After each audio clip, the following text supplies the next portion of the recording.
घुटनों के बाद अगर सबसे ज़्यादा जॉइंट प्रॉब्लम होती है तो वो होती है आपके कंधों में। और ज़रूर आपने कहीं ना कहीं कभी ना कभी किसी ना किसी को ज़रूर सुना होगा परिवार में या पड़ोस में ये कहते हुए कि उनके कंधों में दर्द है। तो क्यों है कंधों में इतनी कॉमनली दर्द होना? क्या इस कंधे की इंजरी का या दर्द का कोई इलाज है? और अगर इलाज है तो इलाज क्या है?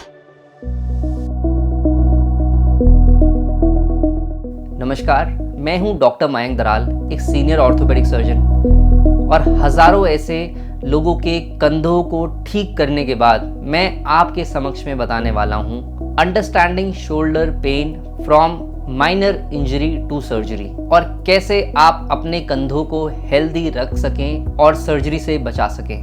Why is shoulder pain one of the most common injury? दोस्तों, जो आपका कंधा है वो amongst the most mobile joints है। मोबाइल मतलब सबसे ज़्यादा फ्रीक्वेंटली चलने वाला जॉइंट है, यानी कि बात बात पे शरीर में कोई भी मूवमेंट होगी तो आपके कंधे में मूवमेंट आएगी। और क्योंकि ये बॉडी का सबसे मोबाइल जॉइंट है, this comes at a cost, और वो कॉस्ट है स्टेबिलिटी, यानी कि स्थिरता या मजबूती। दोस्तों, हमारा जो शोल्डर है वो एक बॉल की तरह है जो एक सॉकेट में फिक्स है या अटैच है, और उस सॉकेट और बॉल को पूरा कवर करते हैं हमारा नीचे से लेब्रम, उसके अंदर फिर लिगामेंट्स, फिर कैप्सूल, और ऊपर से फिर मसल्स जो रोटेटर कफ होती हैं जो कंधे की चाल में मदद करती हैं। तो इसीलिए ये हमारे कंधे को बहुत ही कॉम्प्लेक्स जॉइंट बनाता है, और इसीलिए इसकी इंजरी होना या इसमें दर्द होना बहुत ही कॉमन है। तो what are the most common injuries of shoulder? दोस्तों, कंधे की जो मोस्ट कॉमन इंजरीज है वो डिसाइड करने से पहले हमें देखना पड़ता है कि मरीज़ की उम्र क्या है। 3 एज में इसको क्लासिफाई करा गया है। सबसे पहला यंग इंडिविजुअल्स। अगर बहुत ज़्यादा नौजवान हैं और उनके कंधों में दर्द है तो हो सकता है वो इंस्टेबिलिटी हो रही हो, कोई ओवरहेड स्पोर्ट एक्टिविटी करी होगी हो, बॉल फेंकी हो, कोई स्पोर्ट्स खेल रहे हो, हैवी वेट उठाया हो, या इम्पिंजमेंट हो रही हो, या जो मसल है जिम करने के बाद फूल जाती है वो रगड़ खा रही हो, सब एक्रोमियल इम्पिंजमेंट जिसे कहते हैं। तो ये फैक्टर्स दिमाग में आते हैं अगर बहुत यंग एज है। अगर मिडिल एज है तो हमें ये पता करना पड़ेगा कि कॉमन कॉज ऑफ प्रॉब्लम क्या है, क्योंकि ये इतने ज़्यादा एक्टिव नहीं होते कंपेयर टू यंग इंडिविजुअल्स। तो कोई इंजरी तो नहीं हुई, या कोई शुगर की स्टार्टिंग तो नहीं हुई, या कोई बीपी तो नहीं बढ़ रहा है, क्योंकि शुगर का और फ्रोजन शोल्डर का एक डायरेक्ट कोरिलेशन है। और इस मिडिल एज में ये ओल्ड एज की बीमारियां स्टार्ट हो जाती हैं। तो अगर इस उम्र में पकड़ी गई तो हम उस ओल्ड एज के लिए भी इन्हें तैयार कर सकते हैं, और इनकी कंधे की मूवमेंट करवा के या फिजियो या रिहैब करके या जो भी बेस्ट ट्रीटमेंट है एज पर द कंडीशन वो हम कर सकते हैं। और अब बात आती है ओल्ड एज की। ओल्ड एज में सबसे common injury no doubt frozen shoulder है, परंतु कई बार जवानी और मिडिल एज की जो प्रॉब्लम्स हैं वो नेग्लेक्ट या इग्नोर कर दी गई होती हैं, और वो इसीलिए ओल्ड एज में प्रॉब्लम करती हैं। और कई बार जो कंधे की यंग और मिडिल एज में ट्रॉमा की वजह से जो इंजरी होती है उन्होंने निगलेक्ट कर दी होती हैं, उनकी वजह से अर्थराइटिस भी बन जाता है, जिसमें टोटल शोल्डर रिप्लेसमेंट भी तक की नौबत आ जाती है। तो इसीलिए ओल्ड एज में क्या कॉज है, क्यों पेन हो रहा है, ये फाइंड आउट करना बहुत ज़रूरी है।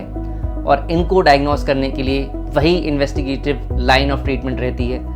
सबसे पहला तो अंडरलाइंग प्रॉब्लम्स क्या क्या हैं, ब्लड इन्वेस्टिगेशंस, कोई और प्रॉब्लम तो नहीं है, शुगर बीपी तो नहीं है, कोई चोट तो नहीं लगी, फिर आपका एक्सरे, फिर अगर एक्सरे भी नॉर्मल है फिर आपका एमआरआई, और इसके आधारित पे आपकी जो कंधे की प्रॉब्लम है उसको कैटेगराइज करा जाता है। ये एज ग्रुप पे तो हम क्लासीफाई कर रहे हैं, परंतु एज ग्रुप के साथ कभी आपको ऐसा नहीं होना चाहिए कि आप ये ना पूछना भूल जाएं कि आपका लाइफस्टाइल कैसा है।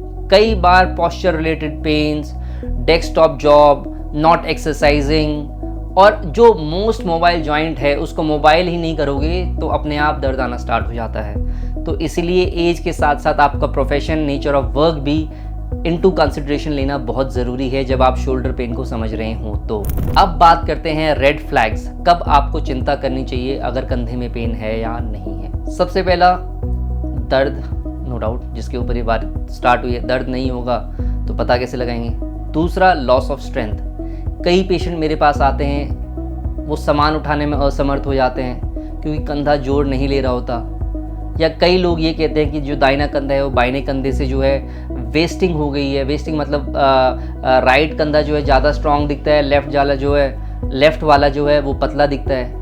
दोस्तों बहुत बार ऐसा हुआ है क्योंकि लेफ़्ट वाले में या राइट वाले में कोई ऐसी इंजरी होती है और वो मूव करने पे दर्द होता है, तो मरीज़ उस हाथ को चलाना बंद कर देते हैं, और हाथ को चलाना बंद कर देते हैं तो वहाँ की मसल्स कमज़ोर या पतली दिखने लग जाती हैं और दूसरे हाथ की मोटी दिखने लग जाती हैं। तो इसलिए वेस्टिंग भी एक साइन होता है। फिर अगर ये सब होगा तो सूजन, और फिर रात को सोते वक्त नाइट पेन बहुत कॉमन है।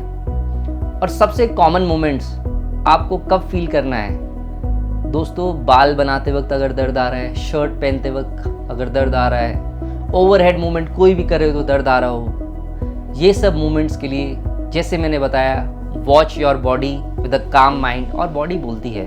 अब बात करते हैं, कई बार लोगों के कंधे उतरते हैं, शोल्डर डिसलोकेशन, और लोग सोचते हैं क्योंकि वो कंधा अपने आप से बिठा पाए तो कंधा हमेशा के लिए ठीक हो गया। दोस्तों आपको ये समझना है कि जो कंधा है मोस्ट मोबाइल जॉइंट है, ये सॉकेट में एक बॉल अटैच्ड है, और अगर वो बॉल उस सॉकेट से उतर गई है तो हर इंसान की तो नहीं उतरती है, इसको इग्नोर करना सही नहीं है। शोल्डर डिसलोकेशन बेंकार्ट इंजरी की वजह से होता है, और अगर ये ऐसा हुआ है तो हो सकता है ये बार बार भी हो, और अगर ये बार बार हो रहा है या एक बार भी हुआ है तो इसका MRI या एक्सरे करवा के अपने डॉक्टर को दिखाना है। क्योंकि जब आपको आपके कंधे की सबसे ज़्यादा ज़रूरत हो, आप जीवन के किसी ऐसे क्षण में हो जहां आपके हाथों का प्रयोग हो रहा हो, और अगर आपका कंधा वहां उतर जाए तो आपकी लाइफ इन डेंजर हो सकती है, और पेन की तो बात ही अलग है। तो इसीलिए शोल्डर डिसलोकेशन हमने देखा है कि हमारे क्रिकेटर्स ऑन फील्ड, जैसे रोहित शर्मा की एक वीडियो वायरल हुई थी, कंधा उतर गया था, कंधा चढ़ा रहे थे या बिठा रहे थे, तो वो एक हेल्दी प्रैक्टिस नहीं है, और आपको नो डाउट इनको इस मामले में आइडियलाइज नहीं करना है हेल्थ के रिलेटेड में, और अपने कंधे को चेक करवाना है। ये था एक मोटा मेरा छोटा सा प्रयास आपको ये बताने के लिए, अगर आपको कंधे का दर्द है तो आप किस कंडीशन के थ्रू जा रहे हैं। अगर आपको कंधे में दर्द है या कोई टेयर है तो आप अपना MRI मेरे WhatsApp पे मुझसे साझा या शेयर कर सकते हैं बेस्ट ट्रीटमेंट के लिए, और हम आपको प्रॉमिस करेंगे कि आपको 100% रिजल्ट डिलीवर करके दिखाएं, जैसे हमने अपने बाकी सारे पेशेंट्स को करके दिखाएं। आशा करता हूँ वीडियो पसंद आई। बहुत बहुत धन्यवाद।